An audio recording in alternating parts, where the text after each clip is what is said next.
Hello everyone, welcome back to my channel. कैसे हैं आप सब? आई होप सब अच्छे होंगे, स्वस्थ होंगे। तो पिछली वीडियो में हमने चैप्टर शुरू किया था transportation in animals and plants.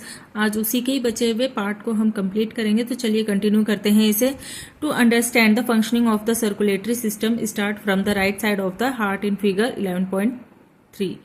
ठीक है, तो सर्कुलेटरी सिस्टम जो है, परिसंचरण तंत्र जो है, इसके फंक्शन को समझने के लिए, इसके कार्यों को, है ना, इसके फंक्शंस को समझने के लिए हम जो हार्ट है उसके राइट साइड से शुरू करेंगे समझना। ठीक है, हार्ट के दाहिनी तरफ से इस सिस्टम को समझना शुरू करेंगे। तो जो कि फिगर 11.3 में दिखाया गया है। एंड फॉलो द एरोस, और जो उसमें एरोस बने हुए हैं, जो तीर के निशान बने हुए हैं, उसे फॉलो करते हुए हम इस सिस्टम को समझेंगे। ये है figure 11.3 schematic diagram of circulation. इसके अंदर ये जो एरो बने हुए हैं, इसे फॉलो करते हुए इसके सर्कुलेटरी सिस्टम को समझेंगे। These arrows show the direction of the blood flow from the heart. ये जो एरो हैं, ये क्या दिखा रहे हैं? ये जो ब्लड फ्लो की जो डायरेक्शन है हार्ट से, उसे दिखा रहे हैं। मतलब हार्ट से जो ब्लड फ्लो हो रहा है उसकी दिशा को दिखा रहे हैं टू द लंग्स। ठीक है, तो हार्ट से लंग्स की तरफ जो ब्लड फ्लो हो रहा है, जो रक्त बह रहा है, जो ब्लड फ्लो हो रहा है, उसकी दिशा को दिखाते हैं ये जो एरो बने हुए हैं ये। And back to the heart from where it is pump to the rest of the body. और ये एरो क्या दिखा रहे हैं? ये हार्ट से वापस जो ब्लड पंप होके आ रहा है ना, और जो बॉडी में जा रहा है उसे दिखा रहे हैं। तो जो फिगर 11.3 में जो डायग्राम दिया गया है, उसमें जो एरो बने हुए हैं वो क्या शो कर रहे हैं? वो शो कर रहे हैं कि हार्ट से जो लंग्स की तरफ ब्लड फ्लो हो रहा है उसकी डायरेक्शन को शो कर रहे हैं। और back to the heart from, ठीक है, और हार्ट से पंप होके जो ब्लड बॉडी की तरफ फ्लो हो रहा है ना, उसे भी ये एरो शो कर रहे हैं। अब है इसमें next heart beat. The walls of the chambers of the heart are made ups of muscles. ठीक है, तो हार्ट के जो चैम्बर्स होते हैं, है ना, उनकी जो दीवारें होती हैं, उनकी जो वॉल होती है, वो किसकी बनी हुई होती है? मसल्स की बनी हुई होती है। चैम्बर्स क्या होते हैं? कोस्ट होते हैं। ठीक है, तो आगे देखते हैं इसमें। The muscles contract and relax rhythmically. तो जो मसल्स होती हैं उनके अंदर कॉन्ट्रैक्ट यानी संकुचन, और रिलैक्स मतलब शिथिलन। तो उनके अंदर संकुचन और जो शिथिलन होता है वो रिदमेटिकली होता है, मतलब लयबद्ध रूप से होता है।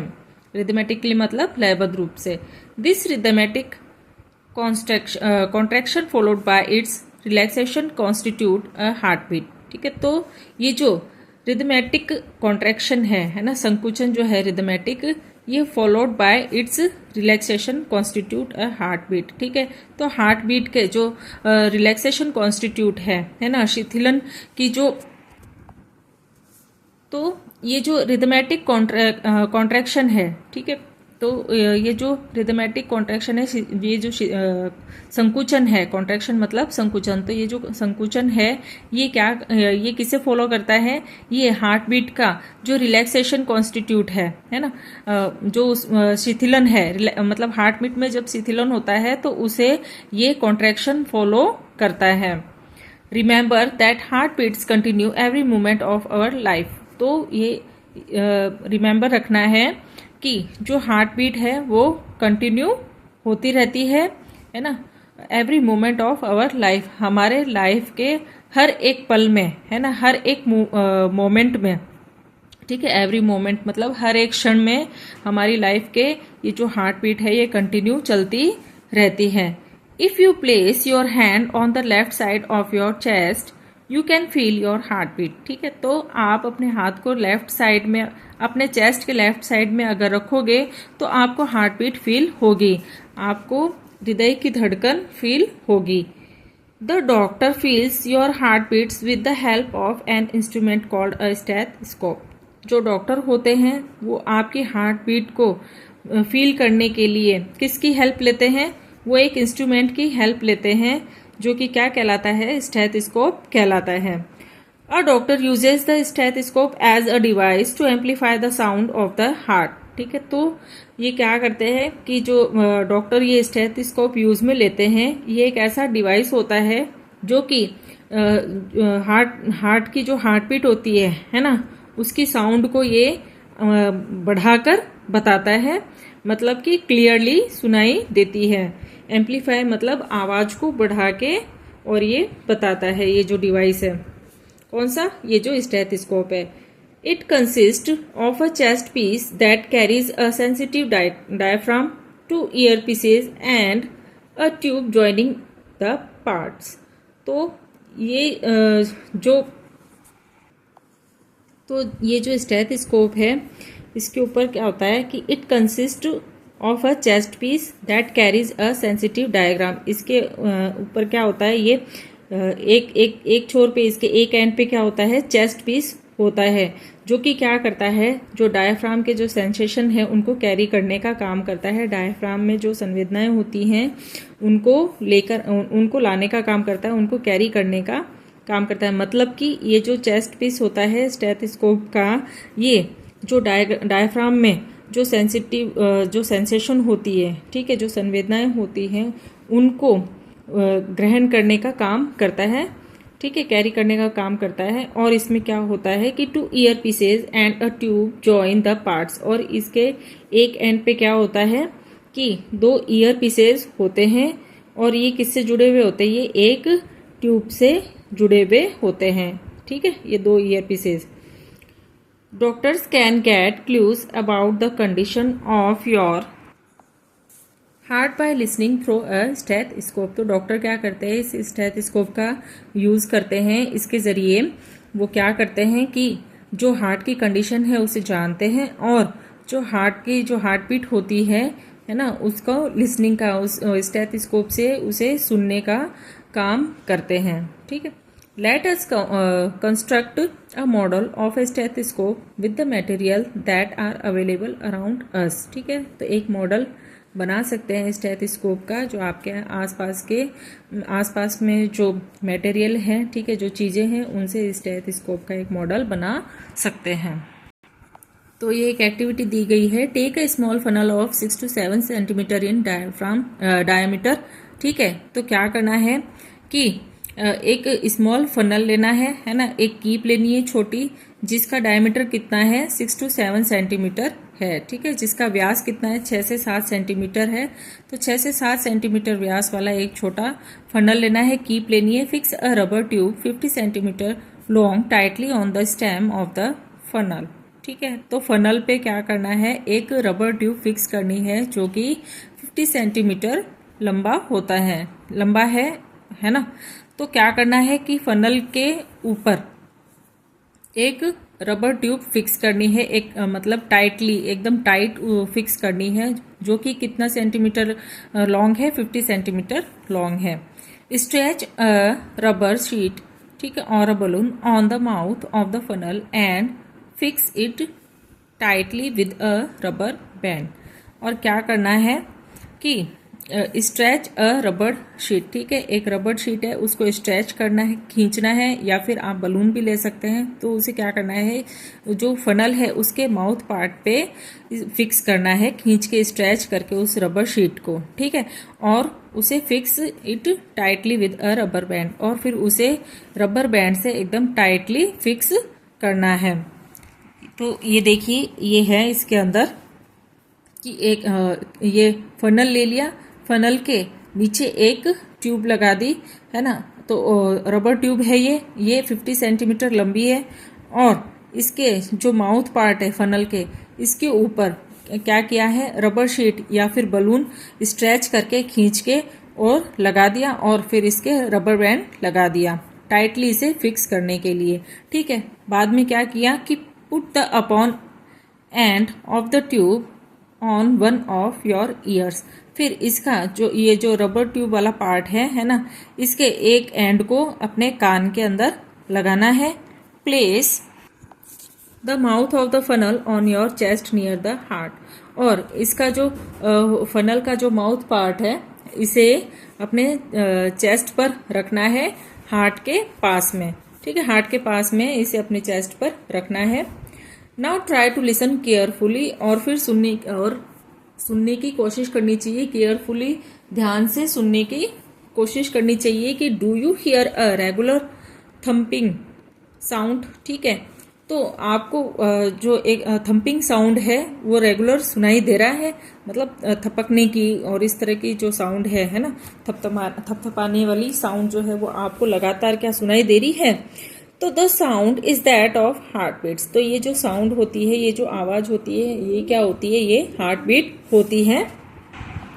फिर क्या है इसमें कि how many times did your heart beat in a minute, तो एक मिनट में कितनी बार हार्ट बीट होती है, कितनी बार हृदय की धड़कन होती है। Count again after running for 4 to 5 minutes. ठीक है, इसे बाद में दोबारा काउंट करना है 4 से 5 मिनट के लिए। कंपेयर योर ऑब्जर्वेशंस, फिर इन दोनों को, ये जो दोनों ऑब्जर्वेशन है इन्हें आपस में कंपेयर करना है। Record your own pulse rate and heart beat and that of your friends while resting and after running and record in table 11.2। ठीक है, तो खुद की पल्स रेट को तो रिकॉर्ड करना है, और खुद की पल्स रेट और जो हार्ट बीट है उसे रिकॉर्ड करना है। साथ ही क्या करना है, आपके जो फ्रेंड्स हैं है ना, उनकी भी हार्ट बीट और पल्स रेट रिकॉर्ड करनी है, और and after running and record. ठीक है, मतलब कि जो आपके फ्रेंड्स हैं उनके दौड़ने के बाद की जो पल्स रेट है और जो हार्ट बीट है उसे भी रिकॉर्ड करना है और टेबल को फिल करना है।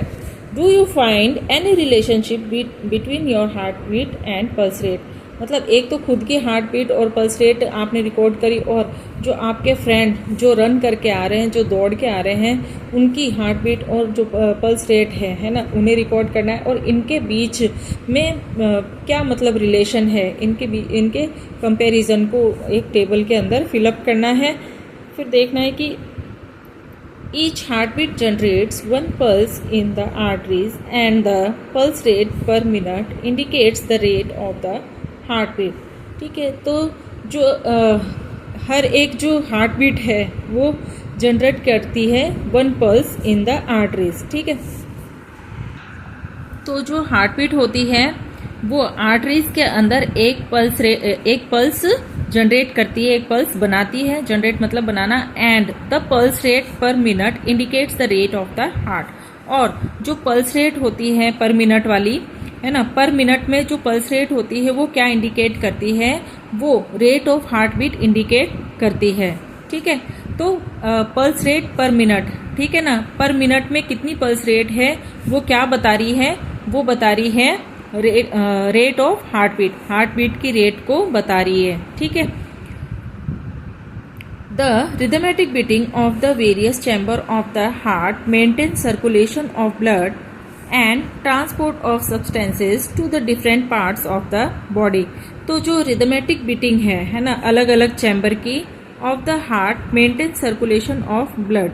ठीक है, तो हार्ट का जो ब्लड सर्कुलेशन है ना, हार्ट के अंदर जो ब्लड सर्कुलेट हो रहा है उसे ये मेंटेन करने का काम करते हैं। और कौन करते हैं, जो वेरियस चैम्बर्स होते हैं उनके अंदर जो रिदमेटिक बीटिंग होती है ना, तो वो क्या करते हैं, अलग अलग चैम्बर जो होते हैं इनके अंदर हार्ट में 4 चैम्बर होते हैं, तो वो जो चारों चैम्बर है, जो अलग अलग चैम्बर जो होते हैं उनके अंदर जो रिदमेटिक बीटिंग होती है वो क्या करती है, हार्ट के अंदर ब्लड सर्कुलेशन को मेंटेन करके रखती है। और क्या करती है, and transport of substances to the different parts of the body, और जो सब्सटेंसेस होते हैं उन्हें बॉडी के डिफरेंट पार्ट में ट्रांसपोर्ट करने का काम करती है।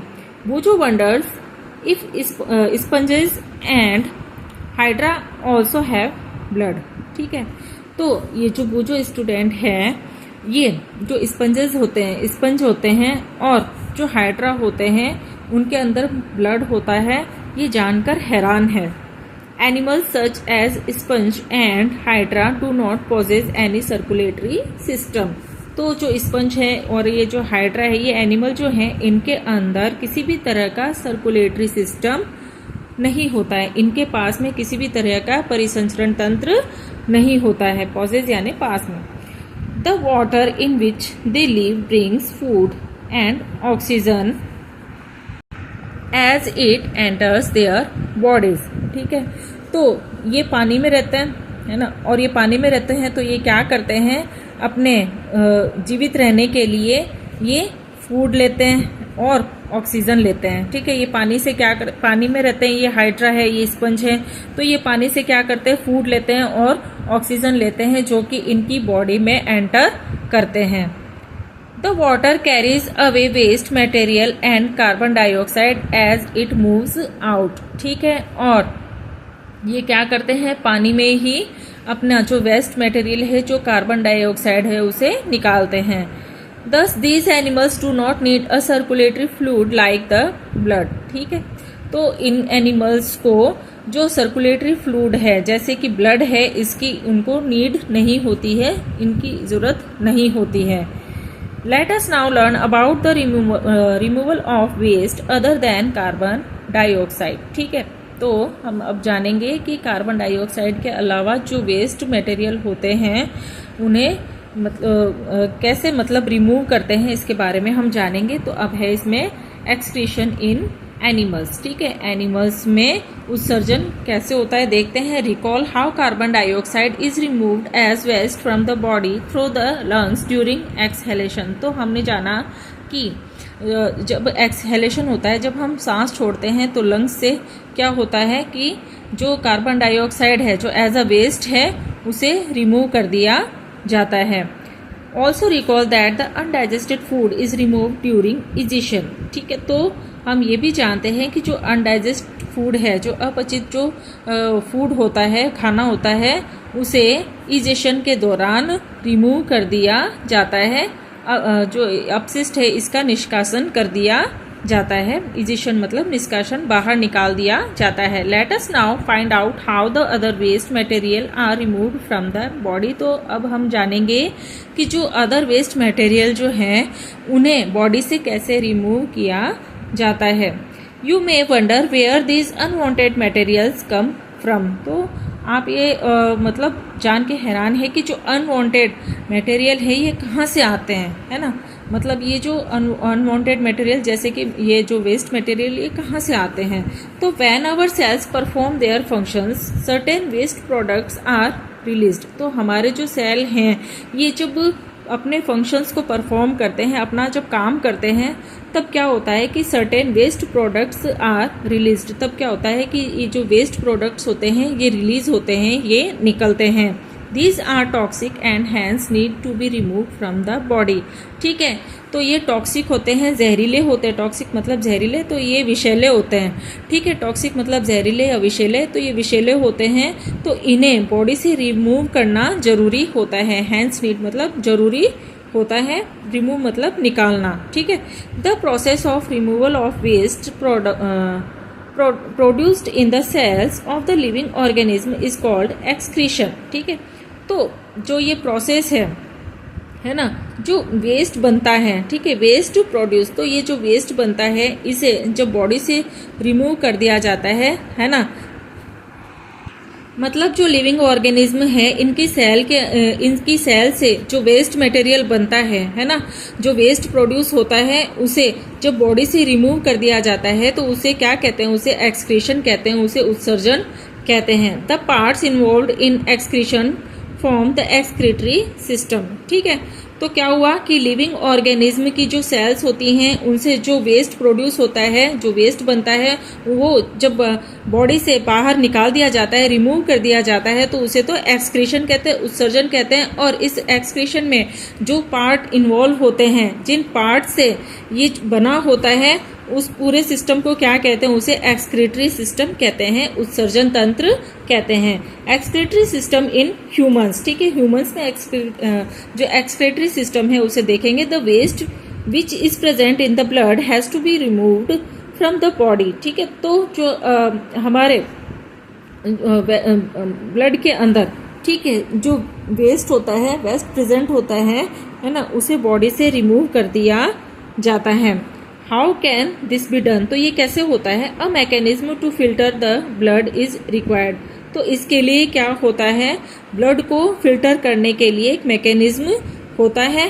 ठीक है, तो मतलब कि ब्लड से जो वेस्ट होता है वो ब्लड के अंदर जो वेस्ट होता है वो बॉडी से रिमूव कर दिया जाता है, निकाल दिया जाता है। और ये कैसे होता है, ये इसके लिए क्या होता है कि ब्लड इज रिक्वायर्ड। ठीक है, तो ब्लड के लिए एक ब्लड के मैकेनिज्म के लिए एक फिल्टर की रिक्वायरमेंट होती है, एक फिल्टर की ज़रूरत होती है।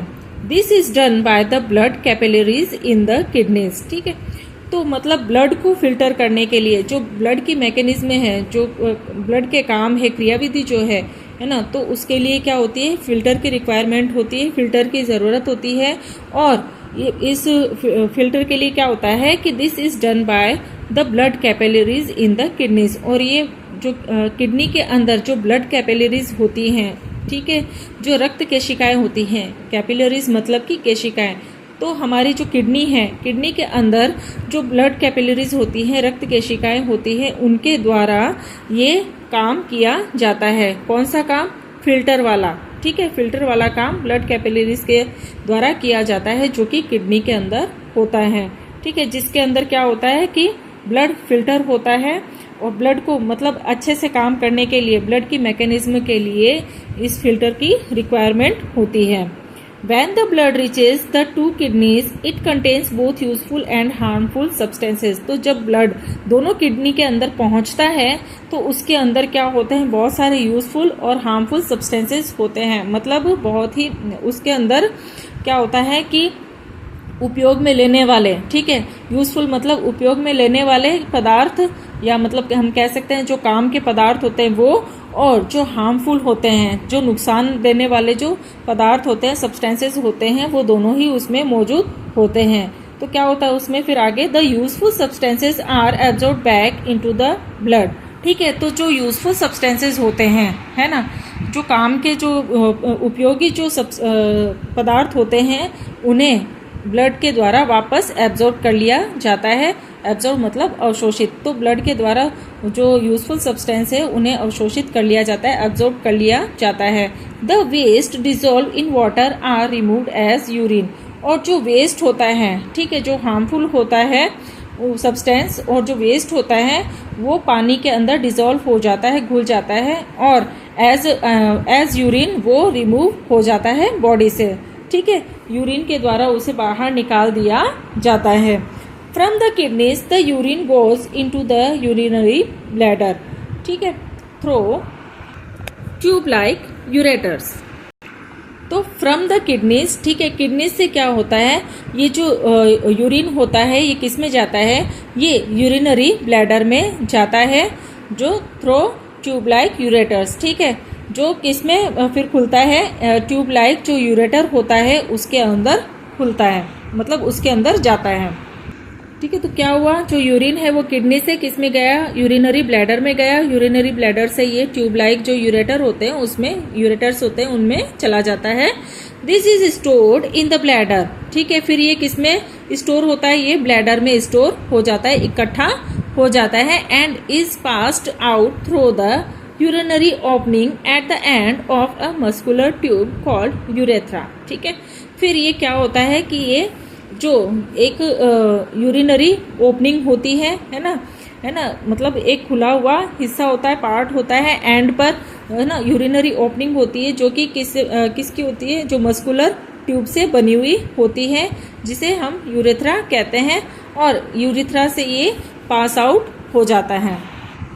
मतलब जो यूरिन है वो ब्लैडर में, है ना, स्टोर होने के बाद में ये फिर क्या होता है कि यूरेथ्रा जो एंड होता है, ठीक है, यूरिनरी ओपनिंग का जो एंड होता है वो मस्कुलर ट्यूब का बना हुआ होता है, मस्कुलर ट्यूब का होता है, तो उसे क्या कहते हैं, यूरेथ्रा कहते हैं। और यहाँ से फिर जो यूरिन है वो पास आउट हो जाता है, बाहर निकाल दिया जाता है। The kidneys, ureters, bladders and urethra form the excretory system. ठीक है, तो जो किडनी है, यूरेटर्स है, ब्लैडर है और जो यूरेथ्रा है, ये सारे मिलके एक सिस्टम बनाते हैं, और उसी सिस्टम को क्या कहते हैं, एक्सक्रीटरी सिस्टम कहते हैं, उत्सर्जन तंत्र कहते हैं। An adult human being normally passes about 1 to 1.8 litre of urine in 24 hours. जो अडल्ट ह्यूमन है वो नॉर्मली एक दिन के अंदर, ठीक है, 24 घंटों में 1 से 1.8 लीटर यूरिन पास आउट करते हैं, बाहर निकालते हैं। The urine consist of 95% water, और यूरिन में 95% वाटर होता है और 2.5% यूरिया होता है, और क्या होता है, एंड 2.5% अदर वेस्ट प्रोडक्ट्स, और उसके अंदर 2.5% वेस्ट प्रोडक्ट्स भी होते हैं। We have all experienced that we sweat on a hot summer day. तो हम हम ये जानते हैं कि जो गर्म दिन होते हैं, ठीक है, गर्मी के जब दिन होते हैं तो हमारी बॉडी से पसीना निकलता है, स्वेट यानी पसीना निकलता है। तो इससे हम ये जान सकते हैं। The sweat contains water and salts, ठीक है, तो जो पसीना होता है उसके अंदर वाटर होता है और सॉल्ट होता है। Boojho has seen the sometimes in summer white patches are formed on our clothes, ठीक है, तो बुजो जो स्टूडेंट है उसने देखा कि समर में क्या होता है कि गर्मियों में एक वाइट कलर के पैचेस बन जाते हैं कपड़ों के ऊपर, specially in areas like under arms, ठीक है, तो कुछ स्पेशली एरिया होते हैं बॉडी पर, है ना, तो वो क्या है कि कपड़ों पे क्या होता है कि वाइट कलर के पैचेस बन जाते हैं समर में, है ना।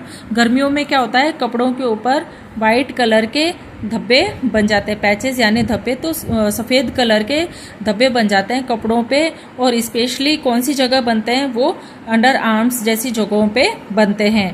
These marks are left by salts present in the sweat, और ये जो निशान होते हैं ये किसके होते हैं, ये निशान होते हैं नमक के, जो कि पसीने के अंदर होता है। Does sweat serve any other function, है ना, तो स्वेट जो होते हैं वो मतलब कि और किसी दूसरे काम करने से के साथ में निकलते हैं, एनी अदर फंक्शन के साथ में स्वेट क्या बाहर निकलता है। We know that the water kept in an earthen pot, मटका, ठीक है, इज कलर, ठीक है, अर्थन पोट, ठीक है, तो क्या होता है कि हम जानते हैं कि जो अर्थन पोट है, जो मटका है ना, उसमें पानी रखा हुआ होता है और वो कैसा होता है, वो ठंडा होता है। This is because the water evaporates from the pores of the pot, ठीक है, तो ये क्यों होता है पानी मटके में ठंडा, वो इसलिए होता है क्योंकि जो पानी होता है वो इवेपोरेट होता है ना, जो पोट के अंदर जो पोर्स बने हुए होते हैं, जो छोटे छोटे छेद बने हुए होते हैं, है ना, वहां से पानी क्या होता है, भाप बन के निकलता है, विच कोजेस कूलिंग, जिसकी वजह से वो पानी क्या होता है, ठंडा होता है। Similarly when we sweat it helps to cool our body, ठीक है, तो जब हमारी बॉडी से स्वेट निकलता है ना, तो वो क्या करता है, हमारी बॉडी को कूल रखने का काम करता है। हमारी बॉडी से जब पसीना निकलता है तो वो हमें ठंडा रखने का, कूल रखने में का काम करता है, ठंडे रहने में हमारी हेल्प करता है। Transport of substances in plants, तो देखते हैं। In chapter 1 you learn that plants take water and minerals, nutrients from the soil through the roots and transport it to the leaves. तो चैप्टर 1 में आपने जाना है कि जो प्लांट्स हैं वो वाटर और मिनरल लेते हैं, वाटर मिनरल न्यूट्रिएंट्स लेते हैं कहाँ से, सॉइल से, ठीक है, तो प्लांट्स क्या टेक करते हैं, सॉइल से वाटर लेते हैं, और जो मिनरल न्यूट्रिएंट्स होते हैं, जो खनिज लवण होते हैं, जो पोषक पदार्थ जो होते हैं, वो सॉइल से लेते हैं, और किसके जरिए लेते हैं, अपनी जो रूट होती है उसके जरिए लेते हैं, और and transport it to the leaves, और फिर उसे लीव्स में ट्रांसपोर्ट कर देते हैं, भेज देते हैं। The leaves prepare food for the plant using water and carbon dioxide during photosynthesis, ठीक है, तो रूट के जरिए जो वाटर है, मिनरल न्यूट्रिएंट्स हैं, है ना, वो सॉइल से कहाँ चले गए, वो प्लांट में चले गए, है ना, तो वो जो रूट होती है वो क्या करती है, फिर बाद में लीव्स के अंदर ट्रांसपोर्ट कर देती है। रूट ने क्या किया, प्लांट के जो रूट होती हैं, जो जड़ें होती हैं, वो सॉइल से पहले वाटर और मिनरल न्यूट्रिएंट्स ले लेती हैं, फिर उसे वो क्या करती हैं, वो लीव्स के अंदर भेज देती हैं, है ना। जो पत्तियां होती है उनमें ट्रांसपोर्ट कर देती है, भेज देती हैं, और फिर वो पत्तियां क्या करती हैं, वो किसकी हेल्प से, वो पानी का यूज करके, कार्बन डाइऑक्साइड का यूज करके, फोटोसिंथेसिस के दौरान, ठीक है, प्रकाश संश्लेषण के दौरान पानी का यूज करके और कार्बन डाइऑक्साइड का यूज करके वो फूड को प्रिपेयर करती है, ठीक है, किस प्लांट के लिए, ठीक है। तो जो पत्तियां होती हैं, है ना, वो क्या करती हैं, प्लांट के लिए फूड प्रिपेयर का काम करती है, और इसके लिए वो वाटर का यूज करती हैं और कार्बन डाइऑक्साइड का यूज करती हैं। और वाटर और कार्बन डाइऑक्साइड का यूज वो किस दौरान करती हैं, वो फोटोसिंथेसिस के दौरान करती है, प्रकाश संश्लेषण के दौरान करती हैं। You also learnt in chapter 10 that food is the source of energy and every cell of an organism gets energy by the breakdown of glucose। तो आप जानते हैं कि आपने चैप्टर 10 में जाना कि जो फूड है ना, is the source of energy, ठीक है, ये ऊर्जा का स्रोत होता है, ठीक है। जो खाना होता है, जो फूड होता है, वो ऊर्जा का स्रोत होता है, सोर्स यानी स्रोत, है ना। तो and every cell of an organism get energy by the breakdown of glucose, ठीक है। तो हमारी जो बॉडी होती है उसकी हर एक सेल जो होती है ना, जो ऑर्गेनिज्म होते हैं उनकी जो हर एक सेल कहाँ से एनर्जी लेती है, वो जब ग्लूकोज ब्रेकडाउन होता है तो उसके द्वारा वो एनर्जी लेती है। The cells use this energy to carry out vital activities of life, ठीक है। तो ये जो सेल्स होती हैं ये एनर्जी का यूज करके क्या करती हैं, लाइफ की जितनी भी एक्टिविटीज होती हैं, क्रियाएं होती हैं, उनको करने का काम करती है। Therefore food must be made available to every cell of an organism, ठीक है। तो food must be made available to every cell of an, तो हर एक सेल के लिए क्या होता है कि जो ऑर्गेनिज्म होते हैं, है ना, उनके हर एक सेल के लिए फूड की ज़रूरत होती है। Food must be made available, food की उन्हें ज़रूरत होती है, खाने की ज़रूरत होती है जिससे एनर्जी मिल सके। Have you ever wondered how water and nutrients absorbed by the root and are transported to the leaves, ठीक है। तो आप ये जान के हैरान होंगे कि जो वाटर है और जो न्यूट्रिएंट्स है ना, तो ये रूट्स के द्वारा कैसे एब्जॉर्ब कर लिए जाते हैं, जड़ों के द्वारा पानी और जो पोषक पदार्थ जो होते हैं उनका अवशोषण कैसे होता है, और उनका पत्तियों में ट्रांसपोर्ट कैसे होता है, पत्तियों में उनका परिवहन कैसे होता है। तो आप ये जान के आश्चर्यचकित होंगे कि how is the food prepared by the leaves carried to the parts which cannot make food, ठीक है। तो how is the food prepared by the leaves, ठीक है। तो जो खाना है वो पत्तियों के द्वारा कैसे प्रिपेयर किया जाता है, जो कि carried to the part which cannot make food, है ना, उन पार्ट से लेते हैं जो कि खुद खाना नहीं बनाते हैं, विच कैन नॉट मेक फूड, है ना, जो खुद खाना नहीं बनाते हैं, वहाँ से ये पत्तियाँ क्या करती हैं, फूड को प्रिपेयर करने का काम कर, ठीक है। तो जो लीव्स होती हैं, है ना, वो क्या करती हैं, जो पार्ट खाना नहीं बनाते हैं, फूड को मेक करने का काम नहीं करते हैं, वहाँ से ये क्या करती हैं, लेके, है ना, और क्या करती हैं, फूड को प्रिपेयर करने का काम करती हैं, ठीक है। ट्रांसपोर्ट के जरिए क्या होता है, रूट से और लीव्स में क्या होता है, जो क्या न्यूट्रिशन जो होता है वो जाता है, वाटर जाता है ना, और मिनरल्स जाते हैं। तो ये लीव्स क्या करती हैं, है ना, तो ये जो रूट्स होते हैं ये क्या करते हैं, ये फूड बनाने का काम नहीं करते हैं, खाना बनाने का काम नहीं करते हैं, पर यहाँ से ये पत्तियाँ क्या करती है, इन सारे न्यूट्रिशन को कैरी करके लेके और फूड को प्रिपेयर करने का काम करती हैं, ठीक है। तो transport of wall and minerals, तो plants absorb water and minerals by the roots. तो जो प्लांट्स होते हैं ये जो जड़ों से पानी को और मिनरल्स को एब्जॉर्ब करने का काम करते हैं, अवशोषण करने का काम करते हैं। The roots have root hair, ठीक है। तो जो रूट्स होती हैं, जो जड़ें होती हैं, उसके क्या होते हैं, रूट हेयर होते हैं।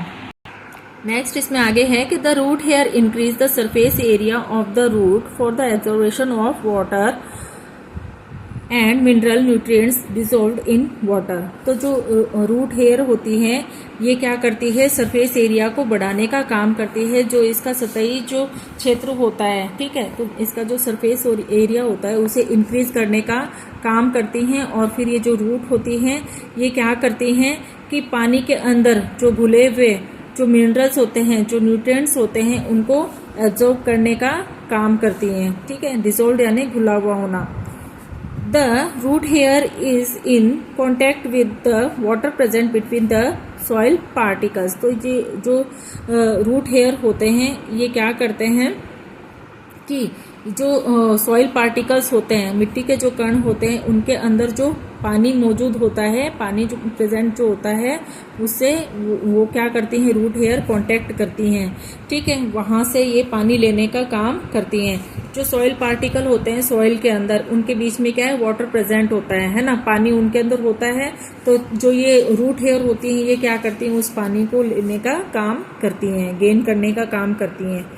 Can you guess how water move from the root to the leaves. तो क्या आप अंदाजा लगा सकते हैं कि जो पानी है ये रूट से पत्तियों तक कैसे पहुंचता है।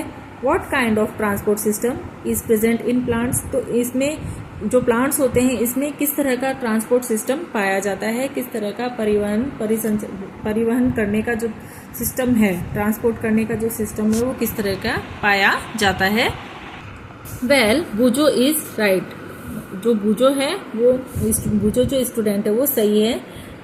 Plant have pipe like vessels to transport water and nutrients from the soil. ठीक है, जो प्लांट्स होते हैं उनके अंदर क्या होते हैं, पाइप लाइक वेसल्स होते हैं, पाइप जैसे स्ट्रक्चर वाली उनके अंदर वेसल्स होती हैं जो क्या काम करती हैं, जो to transport water and nutrients from the soil. ठीक है, वो सॉइल से पानी और न्यूट्रिएंट्स को ट्रांसपोर्ट करने का काम करती हैं। कौन, जो पाइप लाइक वेसल्स होती हैं पौधों में वो। The vessels are made of special cell forming the vascular tissue. ठीक है, तो जो ये वेसल्स होते हैं ये स्पेशल सेल से बनी हुई होती हैं जो कि क्या करती हैं, फॉर्मिंग द वस्कुलर टिश्यू, जो वस्कुलर टिश्यू को बनाने का काम करती हैं। A tissue is a group of cells that perform specialised function in an organism. और जो ये टिश्यू होते हैं ये क्या होते हैं कि जो सेल, ग्रुप ऑफ सेल होती हैं, ठीक है, कोशिकाओं का एक गुच्छा होता है, ये जो टिश्यू होते हैं जो उत्तक होते हैं ये, ठीक है, और ये क्या करते हैं, that perform specialised function in an organism. और ये क्या करते हैं, ऑर्गेनिज्म के अंदर स्पेशल फंक्शन को परफॉर्म करते हैं, विशेष तरीके के कार्यों को करते हैं। The vascular tissue for the transport of water and nutrients in the plant is called the xylem. ठीक है, तो जो वस्कुलर टिश्यू होते हैं, पानी और जो न्यूट्रिएंट्स होते हैं प्लांट के अंदर उनको ट्रांसपोर्ट करने का काम जो वस्कुलर टिश्यू करते हैं तो वो क्या कहलाते हैं, वो जाइलम कहलाते हैं। The xylem forms a continuous network of channels and connects roots to the leaves through the stem and branches and thus transports water to the entire plant. तो जो ये जाइलम होते हैं, है ना, जो वस्कुलर टिश्यू जो ट्रांसपोर्ट करने का काम करते हैं वाटर और न्यूट्रिएंट्स का पौधों में, है ना, तो वो क्या कहलाते हैं, वो जाइलम कहलाते हैं। और ये जो जाइलम होते हैं forms a continuous network of channel. ठीक है, एक ये क्या करते हैं, चैनल का एक नेटवर्क बनाते हैं और ये कंटिन्यू ये काम करते हैं और इसके जरिए ये क्या करते हैं, रूट से कनेक्ट करते हैं। ठीक है, root connect root to the leaves, है ना, रूट से ये पत्तियों तक क्या करते हैं, एक ये नेटवर्क बनाते हैं, एक चैनल का नेटवर्क बनाते हैं, है ना, और ये काम ये कंटिन्यू करते हैं। कौन सा, जो जाइलम होते हैं ये क्या करते हैं कि रूट से लेके पत्तियों तक, है ना, लगातार जो चैनल है उसका नेटवर्क बनाने का काम करते हैं और through the stem and branches. ठीक है, और किसके जरिए, जो स्टेम होती हैं, है ना, जो तने होते हैं, और ब्रांचेस यानी शाखाएं। तो शाखाएं और जो तने होते हैं, है ना, वो तो ये रूट से लेके पत्तियों तक ये जो जाइलम होते हैं इनमें ये क्या करते हैं, लगातार चैनल का नेटवर्क बनाते हैं and thus transport water to the entire plant. अब ये लगातार कनेक्ट रहेंगे आपस में, ठीक है, लगातार ये नेटवर्क ऑफ चैनल बनाएंगे तभी तो ये क्या कर पाएंगे, ये जो वाटर है ना, उसे पूरे प्लांट में, एंटायर प्लांट यानी पूरे प्लांट में ट्रांसपोर्ट करने का काम करेंगे, परिवहन का काम करेंगे। You know that leaves synthesise food, तो आप जानते हैं कि लीव्स जो होती है वो फूड सिंथेसाइज करने का काम करती है, भोजन के संश्लेषण का काम करती है। तो the food has to be transported to all parts of the plant, तो फिर ये जो फूड है, लीव्स ने क्या किया, फूड सिंथेसाइज किया, खाना बनाने का काम किया, और ये जो खाना होता है, ये जो फूड होता है, ये प्लांट्स के जो प्लांट्स होते हैं, जो पौधे होते हैं, उनके जितने भी पार्ट्स होते हैं, उनके सारे पार्ट्स में ये ट्रांसपोर्ट करने का काम करते हैं, ट्रांसपोर्ट हो जाता है। ठीक है, तो लीव्स ने क्या किया, फूड बनाया, खाना बनाया, फूड सिंथेसाइज किया, और फिर वो फूड कहाँ गया, वो पौधे के सारे पार्ट्स में ट्रांसपोर्ट हो गया। This is done by the vascular tissue for the phylum. ठीक है, तो क्या हुआ कि जो फूड है वो प्लांट के सारे पार्ट्स में ट्रांसपोर्ट हो गया, पर ये जो ट्रांसपोर्ट वाला काम है, इसका जो ट्रांसपोर्ट वाला काम है, ये किसके द्वारा होता है, ये होता है वस्कुलर टिश्यू के द्वारा। ठीक है, तो वस्कुलर टिश्यू के द्वारा होता है, तो ये जो वस्कुलर टिश्यू होते हैं, ये क्या कहलाते हैं, ये फाइलम कहलाते हैं। दस xylem and phylum transport substances in plants, तो हम कह सकते हैं कि जो जाइलम है और जो फ्लोएम है ना, ये क्या करते हैं, प्लांट्स के अंदर जो सब्सटेंसेस है, जो पदार्थ है, उनको ट्रांसपोर्ट करने का काम करते हैं। नेक्स्ट इसमें आगे देखते हैं ट्रांसपीरेशन। ठीक है, तो ट्रांसपीरेशन में देखते हैं, in class 6 you learn that plants released a lot of water by the process of transpiration. तो आपने क्लास 6 में पढ़ा है कि जो प्लांट्स होते हैं वो बहुत सारे वाटर को रिलीज करते हैं, और वो जब बहुत सारे वाटर को रिलीज करते हैं तो ये जो प्रोसेस है ये किसके द्वारा होती है, ट्रांसपीरेशन के द्वारा होती है। मतलब पौधों से खूब सारा पानी निकलता है, और वो किस प्रोसेस के द्वारा होता है, वो ट्रांसपीरेशन के द्वारा होता है।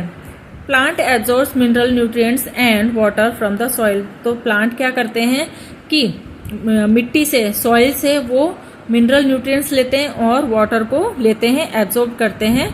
ठीक है, अवशोषित करते हैं। Not all the water absorbed is utilised by the plant. ठीक है, तो क्या होता है कि उन्होंने क्या किया कि सॉइल से वाटर ले लिया और मिनरल न्यूट्रिएंट्स ले लिया, किसने, जो प्लांट है, उन्होंने एब्जॉर्ब कर लिया, और फिर क्या किया कि उन्होंने जितना वाटर एब्जॉर्ब किया है उसका वो पूरी तरह से यूटिलाइज नहीं करते हैं, पूरी तरह से उसे काम में नहीं लेते हैं। The water evaporates through the stomata present on the surface of the leaves by the process of transpiration.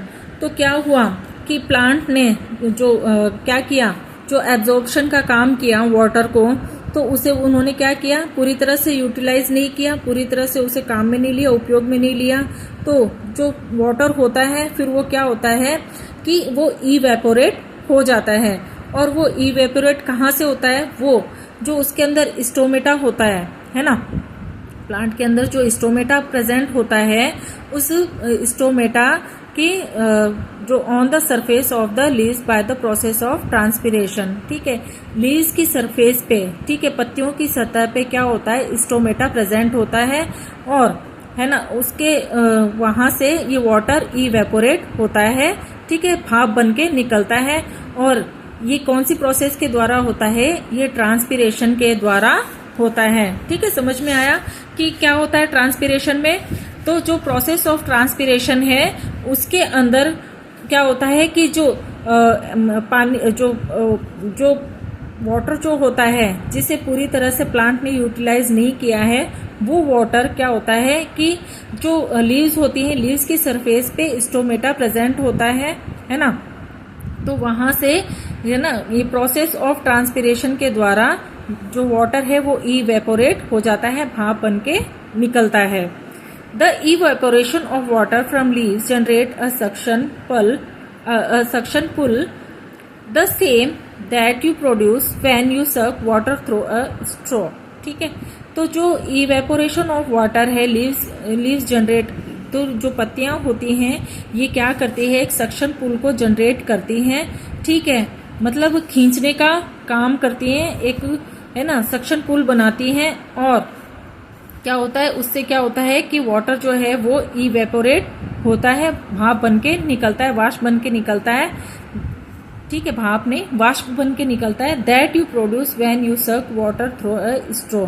ठीक है, जैसे कि आप जो पानी होता है उसे स्ट्रॉ के द्वारा सक करते हैं, चूसने का काम करते हैं, है ना, पानी को खींचने का काम करते हैं स्ट्रॉ से, वैसे ही पत्तियां क्या करती हैं, एक सक्शन पुल जनरेट करती है, बनाती है, जिससे वाटर जो है वो इवेपोरेट होता है, which can pull water to great height in the tall trees.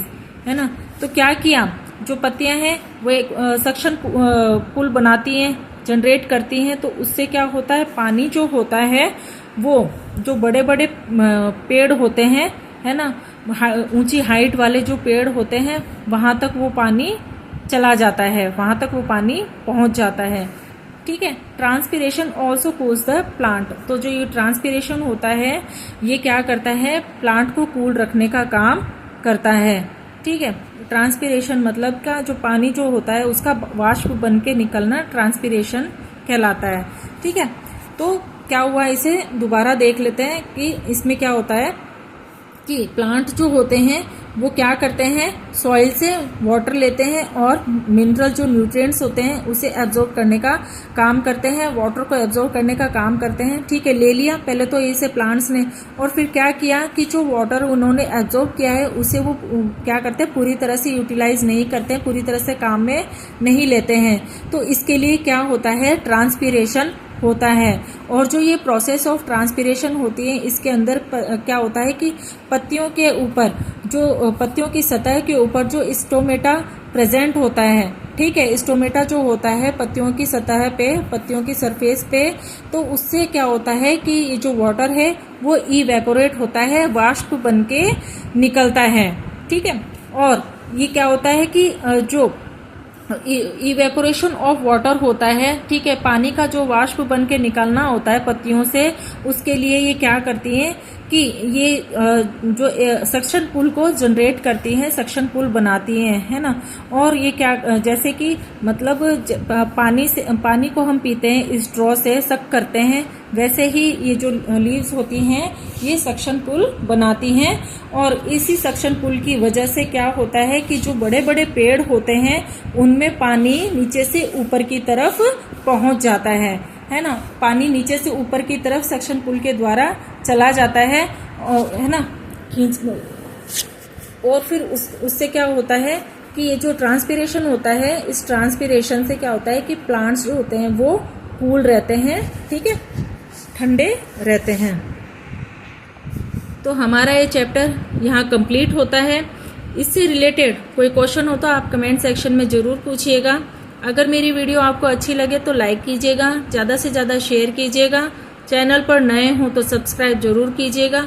मिलते हैं नेक्स्ट वीडियो में नए टॉपिक के साथ। Okay, thank you, bye.